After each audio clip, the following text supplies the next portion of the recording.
How's it going, everyone? Today I wanted to talk about some of the differences between front-wheel drive and cross-wheel drive in the Saab 9.3s, similar to what I did for my 2.0 versus 2.8 video. If you haven't seen that, feel free to watch that after you're done watching this. And just kind of discuss, which one you should get depending on what your needs are. And, try to inform you guys a little bit better, because I've gotten some questions over time. Which one should I get? And I figure this video will help some of you to decide. So with that being said, I have my front-wheel drive 9.3 sitting right there. I have my cross-wheel drive 9.3 sitting right here.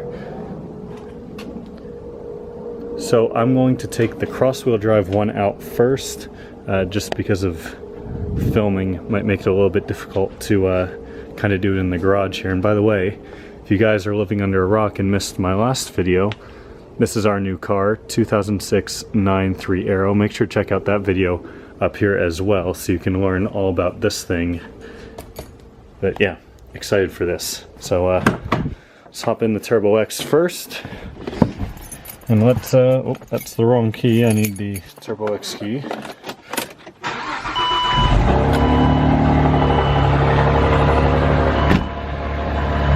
Let's go for a short drive. So I figure I'll hop out and start by explaining to you guys what exactly cross-wheel drive is. So cross-wheel drive, I actually did an entire video right after I got this car on cross-wheel drive. So I'm gonna try and keep it simpler here. So if you want more detail about what cross-wheel drive is, again, I'm just plugging videos like crazy right now. Click the video up here to see that. But basically, cross-wheel drive is Saab and Haldex's version of all-wheel drive. Well, I shouldn't say Haldex because Haldex has a variety of different all-wheel drive systems, but this was a partnership between Saab and Haldex where they decided to create an all-wheel drive system for the 9.3 mainly, and was also later featured in the 9.4X and some new generation 9.5s. No old generation 9.5s have cross-wheel drive. I figure that's just something I should mention. So cross-wheel drive first debuted in 2008, the year of this car, and this was actually the first car to feature cross-wheel drive. This was kind of like the car to showcase the drivetrain and what it could do. Part of the reason why it's called Turbo X, and of course you see the little cross-wheel drive right under there. So there's a couple different versions of cross-wheel drive that you can get. The first one being with ELSD. That's what the Turbo X and some other, like the Aero all-wheel drive, also has the ELSD. That's what that has, and then there's other versions that came mostly in like the 2.0 9.3s that had no ELSD. One of the things that comes up most frequently when I get asked about cross-wheel drive is the service costs. So I want to go ahead and talk about that real quick before I forget. So basically, there's a cross-wheel drive service that you should do. Depending on who you ask, they're going to say different mileages or different time periods. I'm probably going to do mine once every 2 years, probably like 15,000 miles, which would be about once every 2 years for me. I did it right after I got the car just to be safe, so I'll probably do it again here, I don't know, another 6-8 months or so. And there's a few different fluids. You're basically servicing the rear diff and a lot of the parts back here. I don't know exactly how to do a cross-wheel drive service. I know there's some information online about it if you'd like to read more. But basically, for all the fluids and labor and maintenance, depending on where you go, for all the parts alone, it's probably like 150, 200, depending on where you get it from and how much you need. That's really the only additional cost that comes with getting a cross-wheel drive Saab instead of a front-wheel drive Saab. I guess another externality or cost is also gas mileage, because you have a bunch more stuff under the car. Weighs, I think it's 200 to 300 pounds more than a front-wheel drive 9.3, so your gas mileage suffers a bit. Like I said, I'm not going to talk about the system itself in too much detail in this video, but basically this is a smart all-wheel drive system to where when you're cruising on the highway, and unless you need power from all four wheels, it can basically just be a front-wheel drive car. So if I'm cruising on the new 202 right over there, this is basically a front-wheel drive car. When I'm taking off at full acceleration, it can lock both the axles. It can do a bunch of cool stuff, send a bunch of torque to single wheel. It can do a lot of stuff, and you can really feel it in the cornering. If you're looking for a car you're probably going to track, or you want something that's going to handle really well, definitely get cross-wheel drive over front-wheel drive, because it handles so much better. So one other negative thing kind of associated with maintenance is if something breaks. Now, I'm gonna be careful with my words here because someone's gonna criticize me no matter what I say. But let me just say, if something breaks with the cross-wheel drive, it's going to be a little bit more difficult to repair than a front-wheel drive car. It's going to be more expensive, and I'll just leave it at that. Sometimes it might be a little bit difficult to find certain parts as well. So that's another thing to consider. And of course, Saab never really made a cross-wheel drive or an all-wheel drive car until this, because they always felt, you know, being built in Sweden, that their front-wheel drive drivetrain was good enough to handle snow and rain and whatever weather, crazy weather from Scandinavia and northeastern United States. And, you know, a lot of people with front-wheel drive Saabs will know that that's true. So with that being said, I think that pretty much wraps up what I've got to say about the cross-wheel drive. As far as transmissions go, because I guess that's associated with the drivetrain, you can get the cross-wheel drive in either a 6-speed manual or 6-speed automatic. Front-wheel drive 9.3s you can get in a 5-speed automatic, 6-speed automatic, 5-speed manual, or 6-speed manual. That just depends on what motor you have, what year you get, what trim, etc. You get, you know, you get I guess a little bit more variety with the front-wheel drive. I mean, just in terms of if you want a 5-speed instead of 6-speed.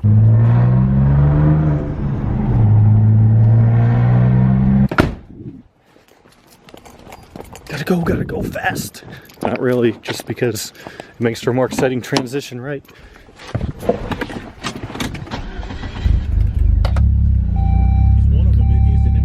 One little benefit off the bat of front-wheel drive, if you like roasting through your tires, is just being able to punch it and break traction. You can smell the rubber. It's way more fun. You cannot lose traction in a cross-wheel drive car. The system is so good, it is literally impossible. Okay, that wasn't really a transition, but time to go park over there. So, front-wheel drive versus cross-wheel drive. Now that we are in the front-wheel drive, let's go ahead, take a step out and talk about this. Now, compared to the cross-wheel drive, I don't have a video on front-wheel drive 9.3s because, well, I mean, it's just not to crap on it or anything, but it's just front-wheel drive. There's nothing special about it per se. One really cool thing about front-wheel drive new generation 9.3s, though, that I do want to mention is they have passive rear wheel steering. So at high speeds, you get a little bit of action with the rear wheels through turns. Some people say they can feel it. I haven't really felt it. I did a video on that as well if you want to learn more about that up here in this corner. So front wheel drive 9.3s right off the bat, some of the bonuses. You got no maintenance involved with it. Of course you should do a transmission fluid flush, but that doesn't really count towards front wheel drive. That's just a generic thing that you do with any car. So no maintenance costs or servicing that you have to do at a certain amount of mileage. Kind of like cross-wheel drive. You're gonna save a couple £100, like I said, which in turn is going to equal better gas mileage. You're going to have some more fun if you like to have fun, and maybe you're almost done with a set of tires and you'd like to do some sort of burnout. You could try front wheel drive burnout with this being an automatic. I don't ever really do that though. It's not worth putting that kind of strain on this transmission. I figure that's one thing I should also mention and talk about briefly. Now, I did discuss when I was at the Turbo X out here that cross-wheel drive handles better than the front-wheel drive, and that is true. And I kind of talked in the 2.0 versus 2.8 video. If you're looking for a car that's more fun or performance-oriented, you should get the 2.8, and if you're looking for something more practical, you should get the 2.0. The same kind of goes for front-wheel drive versus cross-wheel drive, in my opinion. If you're looking for something that's going to handle better, that's going to be able to, I don't know, it's just better on a track, it gives you better grip, it handles way better, I mean, it's a better drivetrain. If you're looking for that, you should be getting a cross-wheel drive car. But if you're just looking for something, you know, either you want front-wheel drive, okay, great, then, you know, your mind's already made up. Why are you watching this video? But if you're looking for something that just to get you around town every day, something that, you know, you're not ever going to autocross your car. I mean, you can autocross a front-wheel drive Saab, no reason, you know, no reason not to. People do it all the time, but cross-wheel drive is going to be better for that, and front-wheel drive is going to be better just for your everyday use. Like I said, better gas mileage. It's going to save you some money on maintenance and gas, like I said, and it's just, you know, it's a simpler system too overall. So pretty much every Saab ever made is front wheel drive. There's some exceptions here and there, you know, like some of the cross wheel drive Saabs. but pretty much all of them are going to be front wheel drive. So that means that basically I'd say at least 90% of 9.3s made, especially if it's before 2008, before the facelift, it is 100% front wheel drive. No question. If it's after 2008, then you know, you had the option for front wheel drive or cross wheel drive, whether it was a 2.8 or a 2.0. So with that being said, a vast majority of 9.3s are going to be front wheel drive. So in terms of which I think is better, because I kind of chimed in at the end of the 2.0 versus 2.8 video, which I think is better, I would say it depends. If I'm looking to take my car out and maybe take it on some windy roads, have some fun with it, I'm gonna take the Turbo X, no doubt. But if I'm just looking to go out and, you know, if I'm just driving it every day, I'm gonna take the 2.0, the front wheel drive, mainly because it gets better gas mileage, both because it's front wheel drive and also because it's a 2.0. It depends on the situation, and that's not to say that one is better than the other. I mean, I'm sure I'd like to hear your guys' feedback down below, which one you prefer. Let me know down below in the comments. And one argument I just thought of right now before I end this video, if you're looking to build a fast Saab, you might be inclined, it depends. I mean, first off, you should buy a 2.8 in my opinion, but if you're looking at front wheel drive versus cross wheel drive, there's an argument for front wheel drive, and that's because of the weight. I mean, you save the 200 or 300 pounds off of it, so that definitely helps. I mean, the 2.8 or the Turbo X definitely feels like a heavier car than this. I mean, it's also got the bigger engine, but the drivetrain is a big part of that. So if you're looking to build, you know, it depends. If you're looking for just highway speed, like highway pulls, then you're probably going to want to go with the front wheel drive, but it just depends. Just a random thought at the end of the video here. Take it how you please.